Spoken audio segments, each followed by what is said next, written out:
Coucou tout le monde, j'espère que vous allez bien. Aujourd'hui nous allons faire une vidéo sur les, les études, des études de sciences humaines et sociales qui ont, comment dire, qui ont permis une remise en question sur plein de trucs, mais c'est aussi assez loufoque parce que c'est assez compliqué à comprendre et chaque scientifique est allé beaucoup trop loin. Je n'ai pas parlé de toutes les études qui sont allées trop loin, j'en ai pris 3 et du coup je vais en parler de 3 études qui quand même sont un peu difficiles à comprendre.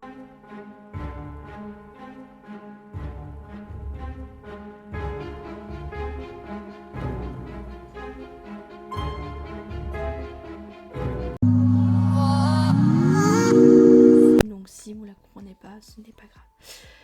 Donc du coup je vais parler de James Fraser, c'est un anthropologue écossais.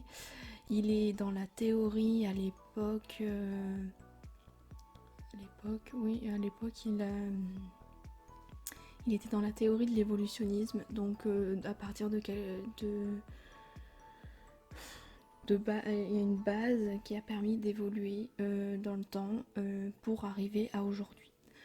Donc du coup, lui, c'est quelqu'un qui a voulu s'éloigner un peu de la religion, parce que voilà, la religion c'est hyper important à cette époque, au 19e. Donc du coup, éloigner beaucoup de la religion et il va plus se concentrer sur la science. Donc c'est pour ça qu'il est devenu anthropologue.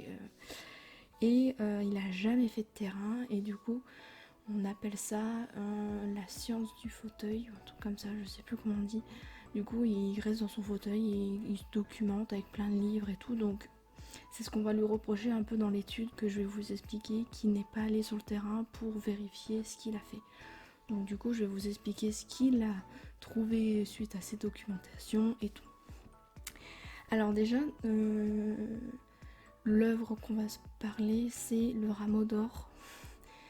Il en a passé toute sa vie dessus. Il y a 12 volumes, il y en a beaucoup. C'est pour ça qu'il a passé toute sa vie. Donc c'est de 1890 à 1815. Et il va voir à travers ses œuvres, du coup, du Rameau d'Or, il va voir que il y a une évolution pour arriver à la science, donc la pensée de l'homme aujourd'hui. Donc vous allez me dire pourquoi le Rameau d'Or déjà? C'est un titre assez spécial, c'est pas très scientifique comme nom, le Rameau d'Or. Tu te dis mais il a trouvé ça où? Bah, du coup en fait il était passionné par les mythes romains, que il a voulu reprendre un mythe du coup romain bien sûr, du Rameau d'Or, le mythe du Rameau d'Or, qui l'a beaucoup plu et il a voulu l'utiliser pour faire aussi des recherches dessus pour comprendre un peu ce mythe. Alors ce mythe déjà à Némi, donc à Rome, c'est dans le temple de Diane. On va voir que c'est le temple de la fertilité, la déesse Diane, la fertilité, le bois, les animaux et tout. Déjà, très bien, c'est la déesse Diane, tout va bien. C'est pas fini. Alors il va trouver que dans le mythe du coup du rameau d'or, du rameau même, c'est plus du rameau, pas le d'or, il va expliquer le mot d'or plus tard. Et du coup le rameau en lui-même c'est du coup une plante et ça permet de devenir roi prêtre, donc le roi un peu de la cité, le roi voilà. Et du coup il va essayer de comprendre que si le prêtre précédent ne va pas bien, qu'il y a un souci dans l'organisation de son gouvernement, on va dire, c'est pas vraiment un gouvernement mais vous avez compris, ben du coup il y a un homme, n'importe quel homme, qui va aller chercher ce rameau et il va aller cueillir ce rameau pour ensuite tuer le prêtre pour prendre sa place. Voilà, déjà, bon, tout va bien, c'est assez simple à comprendre, mais quand on va arriver, ça va être un peu loin. Donc il faut être le premier à cueillir ce rameau pour prendre la place du premier prêtre. Du coup, mais en prenant ce mythe-là, il va le décomposer en plusieurs catégories. Donc l'arbre, du coup, la plante, le prêtre, quoi, du coup, c'est un prêtre roi, c'est... Voilà. Et aussi sur le meurtrier, celui qui va tuer, du coup, le précédent prêtre pour prendre sa place. Voilà. Et du coup, son étude va se transformer un peu en roman policier, ethnologique. Voilà, c'est assez chelou, c'est pas très scientifique, quoi. Et du coup, il va faire une comparaison avec les mythes antiques et les espèces primitives. Il va faire une comparaison, il va voir qu'il y a quand même des similitudes, et il y a aussi des similitudes dans l'organisation de la société en elle-même à l'époque. Donc il va voir qu'il y a des similitudes et il va les comparer. Comme par exemple le roi c'est le souverain, du coup c'est celui qui va surveiller, et aussi dans certaines sociétés, bon pas toutes, mais du coup le prêtre, le roi, aussi appelé roi, roi-prêtre, c'est aussi le magicien, c'est celui qui va comment dire expliquer un peu ce qui va se passer, parler de la météo, plein de trucs comme ça, c'est lui qui va gérer la nature, donc le magicien. Donc voilà, ces exemples-là, ça montre qu'il y a quand même des similitudes avec les sociétés primitives, pardon, et notre société à nous aujourd'hui, et celle dans la mythologie, quoi. Il y a quand même des similitudes. Bon, ça on sait déjà qu'il y a quand même des similitudes avec la mythologie et nous, quoi. C'est fait esprit limite, quoi. Et du coup, si on prend la société primitive, il va prendre d'abord la société primitive de base pour comprendre un peu, et il va voir que dans ces sociétés-là, on croit beaucoup aux divinités et tout. Bon, voilà, aux divinités qu'il y a du spirituel, il y a plein de trucs parce qu'ils ont fait beaucoup de rituels. Et ces divinités sont souvent sous forme humaine ou d'objets. Donc déjà on voit que dans ces sociétés-là, on voit que les divinités se transforment en hommes ou en objets ou en arbres. Voilà, on voit déjà cette sphère de spiritisme. Voilà. Et du coup, on voit aussi que dans chaque société, il y a une sorte de sécurité entre l'homme et l'univers, donc l'homme et l'environnement, pour avoir une bonne sécurité. Donc du coup, comme je vous ai dit, si le roi prêtre a un impact sur tout ce qui a l'environnement et tout, comme je vous ai dit, c'est un magicien et tout, donc il a un impact fort. Et si ça se passe mal, comme je vous ai dit, ben, il faut le tuer et le remplacer du coup. Voilà. Et après, c'est selon Fraser, hein, c'est pas selon les études, c'est selon lui comment il a étudié. Donc c'est pas du tout un avis, vraiment, c'est ce scientifique-là qui a pensé ça. Donc c'est peut-être pas ça, mais c'est sa pensée à lui. Et si je continue du coup sur ce roi prêtre, et quand il sera mort, du coup, quand il sera tué, on prend son âme, on va capturer son âme par peur que les pouvoirs du roi prêtre disparaissent. Et après,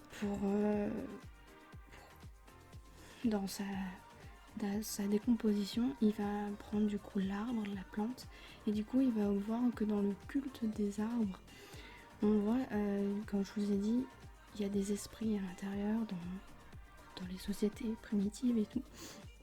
Et c'est aussi, ça factorise la fertilité de la terre. Et dans le mythe de la nature et des arbres surtout, que un arbre esprit maintenir le pouvoir pour ensuite le succéder à un prochain roi prêtre. Et du coup, il va encore aller beaucoup plus loin. Alors là, déjà, il prend son mythe de l'arbre, son mythe de les sociétés primitives. Déjà, il a bien décomposé, tu vois, c'est assez compréhensible que... Et du coup, il va prendre un autre mythe qui va le comparer avec le mythe du rameau romain, avec le mythe de Balder. Le mythe de Balder, c'est à peu près la même chose, mais c'est pas le rameau cette fois, c'est le gui. Et il va surtout prendre ce mythe-là pour essayer de comprendre pourquoi le meurtrier va prendre le rameau et pour tuer le prêtre, quoi. Alors déjà, il va prendre le gui en lui-même. Le gui en lui-même, c'est une branche d'arbre, une divinité. Dès que tu coupes le gui ou le rameau, ben ça te permet de tuer le roi, quoi.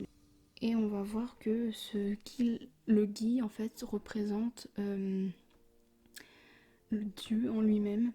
Et parce que c'est une forme de sécurité pour Dieu entre le ciel et la terre.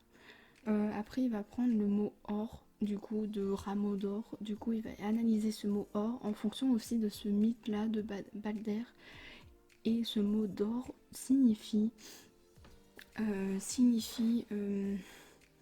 le soleil, la divinité, mais tout. Mais là, il allait beaucoup trop loin sur le mot d'or, donc il va beaucoup être critiqué parce que c'est un truc vraiment un peu flou encore, ce mot or. Là, on va venir à la fin de l'étude, du coup, tout à la fin, et du coup, il va voir une évolution. Donc, il va avoir 3 étapes au total, la magie, la religion et la science. La magie, c'est toutes les lois naturel et tout. Il va trouver 2 lois. Une loi où le semblable ressemble au semblable. Donc tu fais un dessin, ben, si tu fais un dessin, ça va se reproduire sur la nature et tout. Par exemple, tu fais de la pluie, ben, il va pleuvoir. Voilà. Il y a un autre truc sur le contact et la contagion. Donc du coup, si voilà, tu dis tiens, il y aura une maladie à ce moment-là, bah, il y aura une maladie à ce moment-là. Voilà.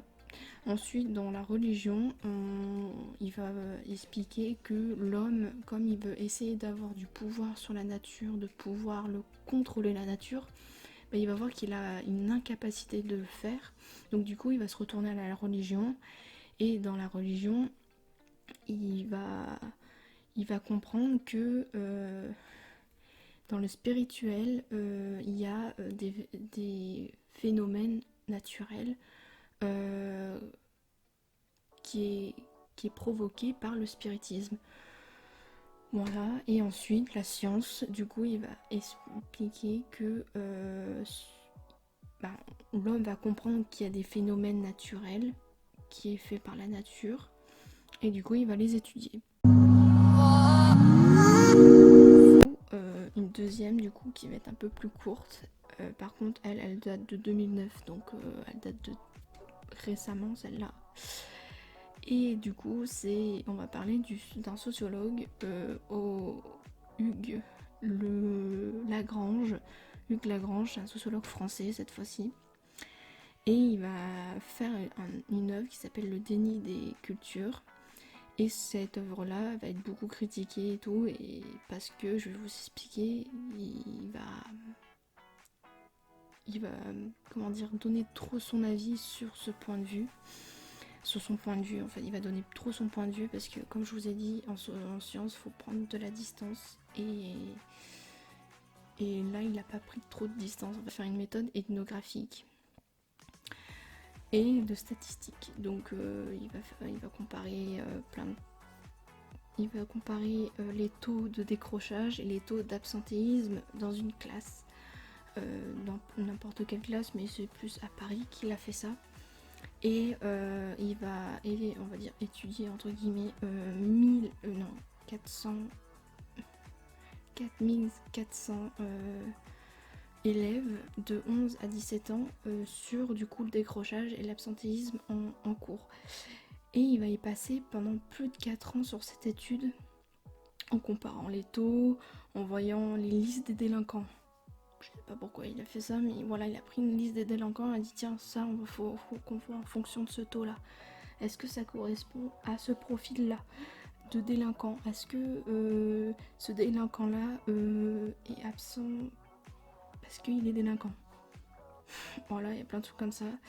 Donc il va voir s'il y a des liens entre du coup le délinquant et les taux, et s'il y a vraiment un profil social sur ces taux de décrochage et ces taux d'absentéisme. Et il va en conclure que les jeunes originaires de Sahel, donc Sénégal, Mali, Mauritanie, Sud Algérien, Niger, sont les plus qui ont plus de décrochage et plus d'absentéisme, et il va en conclure que donc du coup c'est leur facteur culturel qui factorise ce décrochage et cet absentéisme. Et il y a différentes structures familiales, donc dans ce groupe là qu'il a défini, il va voir qu'il y a beaucoup de parents monothéistes ou polythéistes en fonction de leur religion, ou encore qui sont polygames, plein de trucs comme ça, où il y a beaucoup d'enfants dans la famille, l'écart d'âge avec les parents, ou les monoparentales, donc qu'il y a un seul parent, ou que leur français n'est pas assez pratiqué, plein de trucs comme ça. Et aussi lié à l'immigration. Il va prendre cette cause-là, que l'immigration est une des causes du décrochage et de l'absentéisme. À cause de toutes ces coutumes-là, c'est tout ce qui est différent avec la coutume française. Il va voir que l'image de l'autorité chez eux est complètement en baisse, parce qu'ils savent pas trop ce que c'est l'autorité française, plein de trucs comme ça. Il va être énormément critiqué, énormément. Mais il y aura certains qui vont être d'accord avec lui, donc il y aura des débats entre eux à cause de cet ouvrage-là, de cette étude-là. Et ceux qui vont être contre son étude vont dire que c'est surtout pour du buzz qu'il a fait ça, qu'il a utilisé des faux chiffres pour dire que tiens, c'est ces jeunes-là d'originaire de tel pays qui n'y arrivent pas. Ou encore il y en a qui vont faire des études derrière pour expliquer que ce n'est pas à cause de ça, c'est pas à cause des pays originaires, mais c'est à cause des préjugés qu'on a sur ces pays-là. Parce qu'il y en a des sociologues qui ont fait une étude dans une prison et qui vont compter le nombre de pourcentage de personnes originaires d'Afrique ou de pays de Sahel, plein de trucs comme ça. Et il va voir qu'il y a plus de personnes enfermées en prison qui viennent des pays du Sénégal, de tous ces pays-là. Donc on voit que c'est plus c'est plus des préjugés qui vont être utilisés que vraiment des causes de facteurs culturels. Voilà. Finir par celui que je vous ai parlé dans une vidéo, la vidéo précédente sur Cesare Lombroso. On va voir que c'est que sur des préjugés, sur des normes qu'on va définir les délinquants. Cesare Lombroso, il a fait une œuvre qui s'appelle Homo Delinquente en 1878. Et du coup, Cesare Lombroso, c'est un médecin, et lui, il va être le fondateur de la criminologie en Italie. Voilà. Et il va créer, entre guillemets, l'anthropologie criminelle. Donc l'anthropologie, la criminologie, voilà, c'est en lien. Et il va d'abord poser des hypothèses. Donc en première hypothèse, il va dire que les délinquants, on peut les repérer à l'œil nu. Et on peut les étudier avec la physiologie et la sociologie, donc leur profil social et leur physique. Et il va dire que l'homme peut avoir des pulsions naturelles, donc à cause de la testostérone, plein de trucs comme ça, qui va leur déclencher, on va dire, de la violence, plein de trucs comme ça. Et du coup aussi, il va remettre dessus que les personnes sont porteuses d'un sort de caractéristiques physiques qui va nous dire que tiens, il est délinquant. Et il va utiliser la théorie de l'atavisme donc sur l'hérédité, donc il va aller encore plus loin, qu'il y a un gène de crime.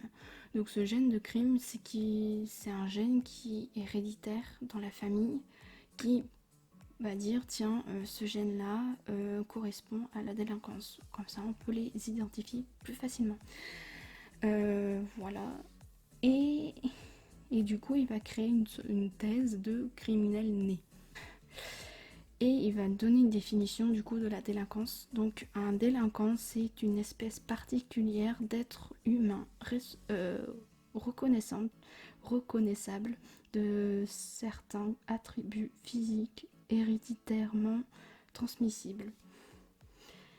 Voilà, et du coup, suite à toutes ces hypothèses et cette définition, il va faire une étude du coup. Il va prendre 35 crânes de criminels qui a été guillotiné, voilà, à l'époque. Et il va faire une comparaison, une physiognomie. Il va les comparer. Je le vois bien en train de prendre un truc. Attends. Ouais, lui il est plus lourd, lui il est moins lourd. Bon, voilà, je rigole un peu, mais c'est comme s'il prenait les deux crânes et un qui est pas criminel, l'autre qui est criminel. Tu dis, ah, lui il est un peu plus lourd donc il est criminel, tu vois. Je vois plus voir son étude comme ça. Bon, c'est pour rigoler, hein. Mais il va faire vraiment une étude bien poussée sur les crânes, la dimension des crânes et tout. Et suite à ça, il va trouver des caractéristiques qui définissent le délinquant. Donc il va voir que un délinquant va avoir un front fuyant, donc un grand front, des obliques, des orbites, donc un peu plus gros, le nez un peu tordu, un bras plus long que la moyenne. Bon voilà, il va pas que voilà, on voit qu'il n'a pas que comparé des crânes, il a aussi comparé le squelette en lui-même et des photos aussi. Là, comparer le visage aussi, comment était le visage avant, les cicatrices et tout. Et c'est pour ça qu'il va voir aussi avec le corps que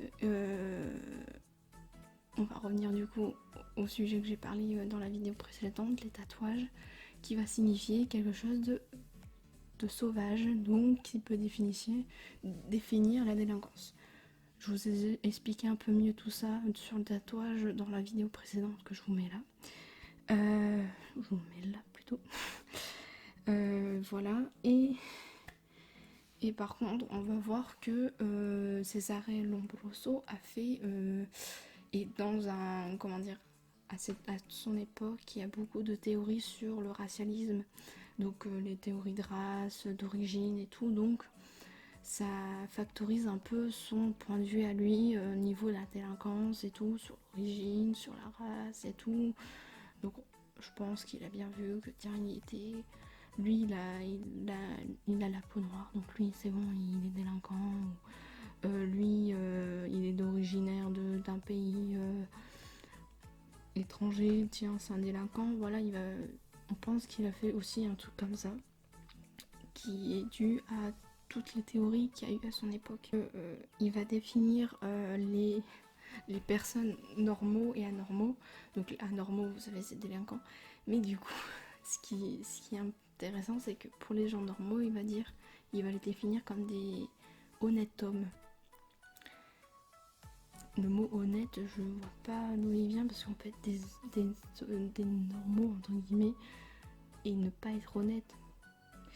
Mais bon, voilà, il va définir ça à l'époque. Bon, c'est peut-être le vocabulaire de l'époque qui peut définir ce mot-là, donc peut-être. Et il va voir dans ces résultats-là qu'il n'y a que 45-40% de ces résultats qui correspondent à son hypothèse de base. Donc, c'est un peu... c'est pas fiable à 100%, quoi. Et du coup, on va revenir sur les sociologues. Beaucoup de sociologues l'ont critiqué. Ils ont dit, mais bien, si tu définis ce profil-là social et cette physique-là, et dire, tiens, ils sont délinquants, c'est pas le meilleur truc, quoi. Parce qu'en fait, les sociologues vont dire qu'il va trop naturaliser la délinquance. Et que eux, les sociologues, cherchent à déneutraliser. Donc du coup, naturaliser, ça veut dire de se réfugier la pensée commune, du coup, les préjugés et tout, ça c'est naturalisé, ça veut dire que vraiment, tiens, on a un préjugé comme ça, une idée comme ça sur la délinquance, donc on va rester fermé dessus. Et que les sociologues vont chercher de dénaturaliser, ça veut dire qu'il va essayer de trouver des preuves scientifiques qui pourraient mener à définir une personne de délinquant. Voilà, donc il va voir, des sociologues disent que Cesare Lombroso naturalise trop la chose, quoi. Donc voilà, et il y aura un sociologue anglais en 1913 qui va faire une étude. Il va comparer deux groupes de 4000 criminels avec une proportion assez équivalente de ces criminels-là avec des non-criminels. Il va faire à peu près la même chose que Cesare Lombroso, mais quelques années plus tard. Et il va voir qu'il, même en faisant la même étude, il y a exactement les mêmes caractéristiques, même s'ils sont criminels ou non criminels. Voilà, même en pensée morale, les pensées morales, c'est pas bon. Les caractéristiques moraux, c'est les mêmes. C'est que les mêmes, il n'y a pas de différence ni rien, donc on peut pas les définir quelqu'un de délinquant qu'avec le physique et les caractéristiques moraux. Et du coup, voilà, c'est complètement différent. Ces résultats sont complètement différents de Cesare Lombroso et on comprend bien que Cesare Lombroso a beaucoup utilisé les préjugés de l'époque. Voilà. Donc du coup, j'ai fini la vidéo. Du coup, je suis désolée que ça soit un peu long comme d'habitude. Donc voilà, donc j'espère que vous avez compris ces trois études-là qui sont assez compliquées. Il y en a certaines, la première et la dernière, elles sont assez compliquées à comprendre. Un peu voir leur pensée à eux, l'époque et tout. Et je trouvais ça intéressant de voir que même grâce à ces études-là qui n'ont pas vraiment bien fonctionné, qui ont été beaucoup critiquées, ben, qu'on peut voir que grâce à ça, on va se remettre en question et faire d'autres études derrière pour comprendre un peu mieux la chose et pour dire que non, là c'est pas bien, on vous explique pourquoi et tout. Il y a quand même des études qui vont être par derrière faites pour pouvoir vraiment avoir